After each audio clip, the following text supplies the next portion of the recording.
وہ یقین کا نیا سفر، تحریر فرت اشتیاق، قسط نمبر 8۔ وہ ہاسپٹل آئی تو سب نے بڑی گرم جوشی سے اس کا خیر مقدم کیا تھا، یوں جیسے وہ کوئی VIP ہے۔ اسفندیار کے سٹائل میں بھی کوئی تبدیلی نہیں تھی، ہمیشہ جیسا روکھا اور بے لچک لہجہ، وہی بات کرنے کا پروفیشنل انداز، غلطی کرنے پر ڈانٹ ڈپٹ، کہیں کچھ نہیں بدلا تھا۔ اسے دوبارہ جوائن کیے کافی دن ہو گئے تھے اور اسفندیار نے ایک بھی دفعہ اس واقعے کے حوالے سے کچھ نہیں پوچھا تھا۔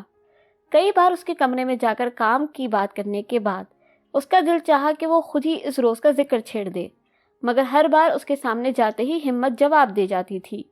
ڈاکٹر آصفہ سے اس نے باتوں باتوں میں عاذر سلطان کے بارے میں پوچھا تو وہ کچھ دیر سوچنے کے بعد بولی، اسے تو کافی دن ہوئے ڈسچارج کر دیا اسفند نے، میرا خیال ہے تو بیمار تھی تب۔ ویسے وہ کچھ خاص بیمار تھا بھی نہیں، ذرا بلڈ پریشر شوٹ کر گیا، موصوف سمجھے مجھے ہارٹ ڈیزیز ہو گئی ہے۔ میں تو اسفند سے کہہ رہی تھی ہمارا کیا جاتا ہے، ایڈمٹ رہنے دو، ذرا بل ہی کچھ تگڑا بن جائے گا۔ وہ مسکرائی تھی، زوبیہ مسکرا نہیں سکی تھی۔ ہر طرف سے اسے اطمینان تھا سوائے اسفندیار کے۔ وہ ایک شخص تو ایسا تھا نا یہاں پر جو اسے غلط سمجھ رہا تھا، کم از کم اس ایک شخص کی نظروں میں تو وہ گر گئی تھی۔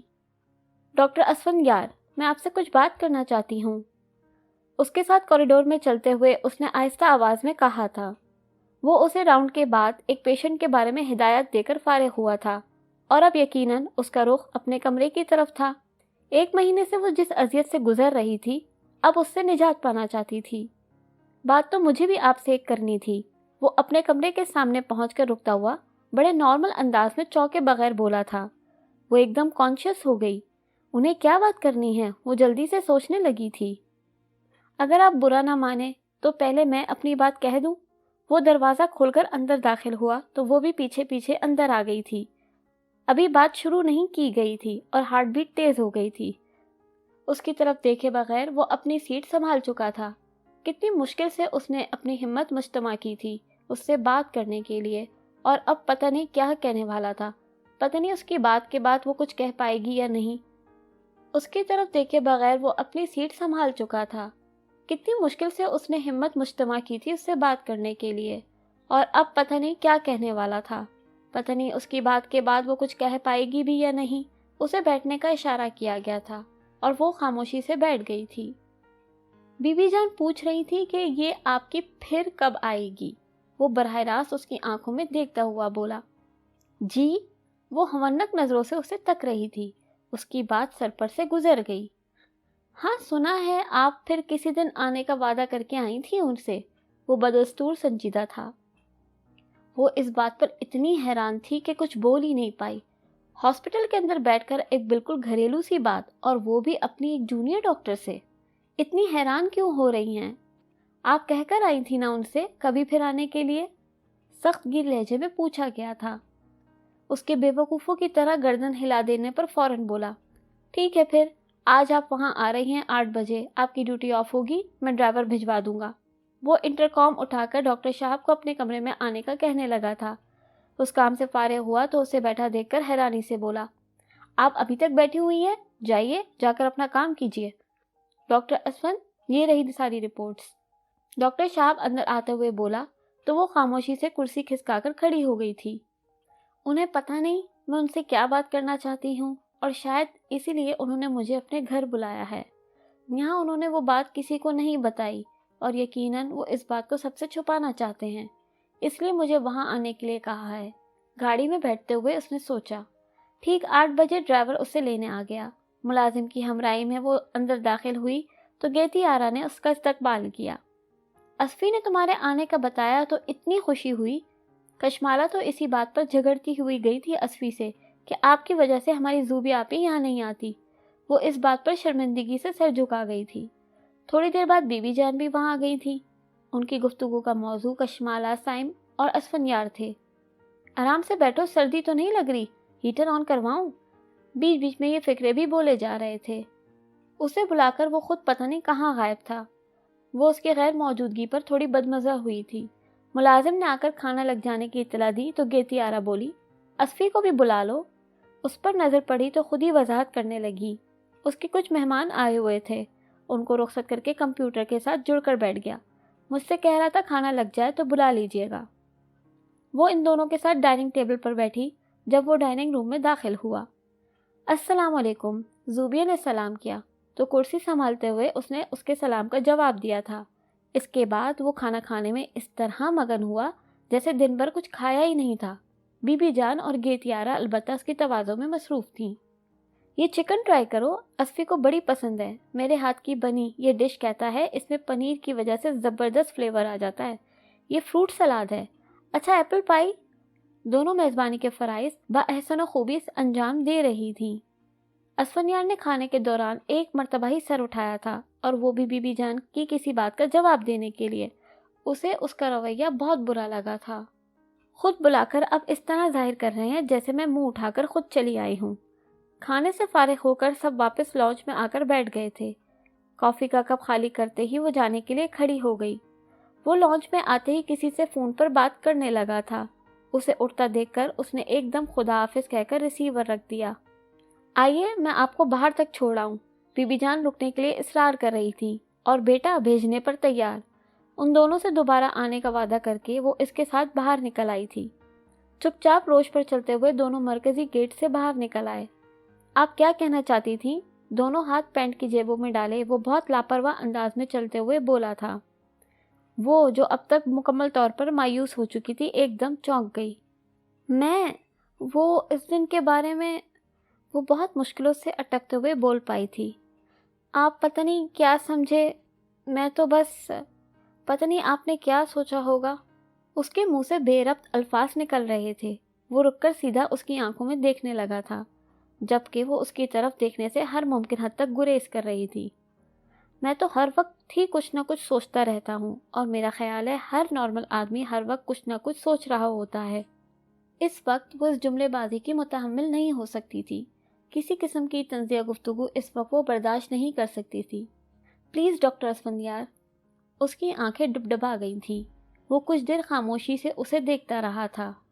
आप बहुत अच्छी हैं ज़ूबिया, और ये बात आपको मेरे या यहाँ मौजूद किसी भी दूसरे फ़र्द के सामने साबित करने की ज़रूरत नहीं। हम सब जानते हैं कि आप बहुत अच्छी हैं, और इस अच्छाई को मानने के लिए मुझे या किसी और को कोई गवाही, कोई सबूत और कोई सर्टिफिकेट दरकार नहीं। संजीदगी के साथ साथ लहजे में एक नामहसूसी अपनायत भी थी। आपको यहाँ अपॉइंट करने का फ़ैसला 100% मेरा अपना था, और अपने इस फैसले पर जितना कल मुतमईन था इतना ही आज भी हूँ। वो आंसू भरी निगाहें उठाकर तहय्युर से उसकी सिमत देखे जा रही थी, जो इसके सामने खड़ा हमेशा से मुख्तलिफ अंदाज में बात कर रहा था। डॉक्टर शहरोज़ और डॉक्टर आसफा, जो आपके मुकाबले में एक और डॉक्टर को अपॉइंट करने के हक़ में थे, वो दोनों भी आज से कई माह पहले मेरे इंतखाब की दाद दे चुके हैं। उस वक्त उन्हें मेरे फ़ैसले से इख्तिलाफ था। आप सेकंड चॉइस थीं, इसलिए कि दूसरी डॉक्टर आपसे ज़्यादा काबिल और ज़हीन थी।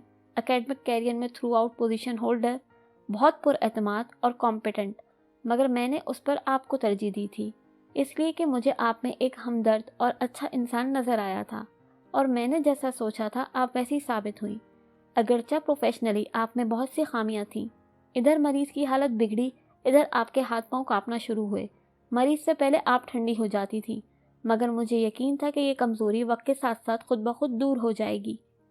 एक डॉक्टर होने की हैसियत से आप में जो कमज़ोरियां हों वो तो दूर की जा सकती हैं, मगर एक इंसान होने की हैसियत से जो कमज़ोरियां हों वो दूर नहीं हो सकती। मैं आपको ये भी बताना चाहता हूँ कि आपकी ये खूबी आपको बहुत काम आएगी। आप मेडिसिन की फील्ड में बहुत आगे जाएंगी, इसलिए कि आपका खुलूस और मोहब्बत भरा रवैया आपके सबसे कामयाब हथियार हैं। वो इतने खुले दिल से तारीफ़ कर रहा था जो बड़े बड़ों को खातिर में नहीं लाता था। एक अच्छी डॉक्टर होने के साथ साथ आप एक बहुत अच्छी कुक भी हैं। कोरमा और गुलाब जामुन बहुत अच्छे बनाती हैं। उसी बुर्दबारी से ये जुमला भी बोला गया था। चेहरे पर मुस्कुराहट नाम की किसी चीज़ का शायवा तक नहीं था। उसकी आंखों में तैरती हैरानी नज़रअंदाज करके वो दोबारा चलने लगा था, जैसे बहुत आहिस्ता आहिस्ता चहलकदमी कर रहे हों। मगर ज़ाहिरी बात है, अल्लाह ताला ने मुकम्मल तो किसी इंसान को नहीं बनाया। सभी में कुछ न कुछ कमज़ोरियाँ या खामियाँ भी ज़रूर होती हैं, मगर आप में जो दो बड़ी खामियाँ हैं वो इतनी ख़तरनाक हैं कि आपकी खूबियों को भी धुंधला देती हैं। अगर आप इन कमज़ोरियों पर काबू पा लें तो एक बेहतरीन इंसान कहलाई जा सकती हैं। वो साथ चलते हुए बस खामोशी से उसकी तरफ देखे जा रही थी। ड्राइवर उन लोगों को दूर से ही आता देखकर गाड़ी का दरवाज़ा खोल चुका था। पहली खामी तो ये है कि आप अक्ल का इस्तेमाल बिल्कुल नहीं करती, और दूसरी खामी आपकी इंतहाई हदों को छूती जल्दबाजी और जज्बाती तर्ज अमल। किसी भी मुश्किल तरीन वक्त में इंसान जो आखिरी बुरी बात सबसे आखिर में सोचता है, आप वो सबसे पहले सोच लेती हैं, और ना सिर्फ सोच लेती हैं बल्कि अपनी मनफी सोचों के नतीजे में अक्सर खुद को नुकसान भी पहुंचाती हैं। उसे अकल वाली बात थोड़ी सी बुरी लगी थी और वो उसके चेहरे से ये भांप भी गया था, मगर उसके तासुरात से मुतासिर हुए बगैर उसने उसी संजीदगी से अपनी बात को जारी रखा था। जहाँ तक अकल वाली बात का ताल्लुक है तो मेरे पास आपकी साबिक़ा कई बातों के हवाले हैं, लेकिन अगर उन्हें छोड़कर हाल की बात की जाए तो अगर आप में अकल नाम की कोई चीज़ होती तो आज मुझे आपके सामने ये तवील तकरीर न करनी पड़ रही होती। मुझे मुख्तसर और टू दी पॉइंट बात करने की आदत है और मेरे गिर्द मौजूद तमाम लोग मेरी इस आदत से वाकिफ़ हैं, मगर आप नहीं। इस रोज़ राउंड के दौरान मैंने आपको ख़ास तौर पर उस कमरे में जाने से रोका था। आपके अंदर जाने में कोई हर्ज नहीं था, मगर मैं आपको याद दहानी कराना चाहता था कि आपने यहाँ नहीं जाना। क्यों? इसलिए कि अपने यहाँ काम करने वाले हर शख्स की हिफाजत मेरे ज़िम्मे है, और मैं जानता था कि आप रातों को मटर गश्त करने की बहुत शौकीन हैं। मुझे पता था कि शराफत बाबा का डायलिसिस जिस दिन होता है आप उस रात वहाँ ज़रूर पहुँचती हैं। आपको समझाने के लिए यहाँ नहीं आना मैंने आपको ख़ास तौर पर वहाँ से भेज दिया, मगर शायद यहाँ मैं कम अकल साबित हुआ जो आपकी सलाहियतों का गलत तज्जिया किया। आपकी समझ में मेरी बात ही नहीं आई। फिर मज़ीद दूसरी बात जल्दबाजी और जज्बातीपन, वो आगे के वाक़यात में नज़र आता है। यानी आइंदा मैं आपको हर बात बिल्कुल खुलकर वजाहत से समझाया करूं, ताकि दोबारा कोई बदतरीन सूरत-ए-हाल पेश ना आए। वो गाड़ी के पास पहुंचकर रुक गया था। इंसानी हमदर्दी और खिदमत खल्क अपनी जगह, मगर आइंदा रात के वक्त आप अगर मुझे कभी भी अकेली मर्दों के वार्ड में प्राइवेट रूम्स के पास नज़र भी आईं तो इस बार अकल को मैं एक तरफ रख दूंगा। ड्राइवर को गाड़ी स्टार्ट करने का इशारा करते हुए उसे गाड़ी में बैठने के लिए कहा गया था। आप बहुत अच्छी हैं ज़ूबिया, और ये बात आपको मेरे या यहाँ मौजूद किसी भी दूसरे फ़र्द के सामने साबित करने की कोई ज़रूरत नहीं। कैसा मरहम रखा था उन लफ्ज़ों ने उसके कई बरसों के घाव पर। ज़िंदगी के कितने सालों बाद किसी ने उसे अच्छा कहा था। कब कब के ज़ख्म अचानक मंदमन हो गए थे। कितने दिनों बाद वो सुकून से सोई थी। ऐसा लग रहा था जैसे कोई बोझ था रूह पर जो उतर गया। सुबह सोकर उठी तो कंबल एक तरफ फेंकते हुए उछलकर बेड से उतरी थी और आईने में अपनी सूरत देखते हुए बोली थी, आप बहुत अच्छी हैं ज़ूबिया। अपनी हरकत पर वो खुद ही खिलखिलाकर हंस भी पड़ी थी। घास की कतरा ब्रेड करते शहबाज ने सलाम दुआ के बाद उसे रोक लिया था। अम्मा के जोड़ों में दर्द है, कह रही थी कोई दवा दे दें। शहबाज से बातचीत में 10 मिनट लग गए थे। अंदर घुसते ही डॉक्टर आसफा असफंदियार और शाहाब से मुठभेड़ हो गई थी, जो ऑपरेशन थिएटर से बाहर निकल रहे थे। आप पूरे 15 मिनट लेट हैं। अब अगर उसकी घड़ी 5 मिनट आगे थी तो उसमें इसका तो कोई कसूर नहीं था, मगर चुपचाप सर झुकाकर बिल्कुल खामोशी से उसने 15 मिनट लेट आने पर लेक्चर सुना था, और वो भी उन दोनों के सामने। डांट टपट के असफंदियार अपने कमरे में चला गया था। इन दोनों के साथ चलते हुए अपने लेट हो जाने की वजाहत करके इधर उधर की बातें करने लगी थी, तो शाहाब हैरत से बोला, आज डांट खाकर आप बड़ी पुरसुकून हैं। पहले तो 2-2 घंटे मुंह सजाए रखती थी, लगता है हमारी तरह आप भी डांट प्रूफ होती जा रही हैं। इसके कमेंट्स पर डॉक्टर आसफा के साथ वो भी हंस पड़ी थी। खाला अम्मी का ख़त आया था। शहला की शादी हो रही थी। लड़के वाले खालू के कोई वाकिफ़कार थे। लड़के की दुबई में जॉब थी। उसे शहला की शादी का पढ़कर बेहद खुशी हुई थी। कितनी फ़िक्रमंद थी खाला अम्मी उसके रिश्ते के लिए। उन्होंने ख़त में उसे शादी में शिरकत करने की दावत दी थी, मगर फिर भी दुआ यही कर रही होंगी कि वो ना आए। जाहिर है उनसे ज़्यादा बहू बेटे का रवैया अहम था। फिर वो खुद भी जाना नहीं चाहती थी। पहले ही भाभी ने शहला का रिश्ता तय ना होने का सबब उसकी ज़ात को ठहरा दिया था। अब वो नहीं चाहती थी कि वो जाए और वहाँ ऐसी वैसी कोई बदमज़गी हो। यही सब सोचकर उसने जवाबी ख़त के साथ नकद रकम ये कहकर भिजवा दी थी कि इन पैसों से शहला अपनी पसंद का कोई गिफ्ट ले ले। हर महीने पैसे तो वो उन्हें वैसे भी भेजा करती थी, और उसके पास था ही कौन जिस पर वो कमाकर खर्च करती। डॉक्टर आसफा और डॉक्टर शहरोज़ अमेरिका अपनी बेटी से मिलने गए थे। वो वापस आए तो असफंदियार अमेरिका चला गया था। مزید ویڈیوز اور اپڈیٹس کے لیے چینل سبسکرائب کرنا نہ بھولیں اور بیل آئیکن کو بھی ہٹ کریں۔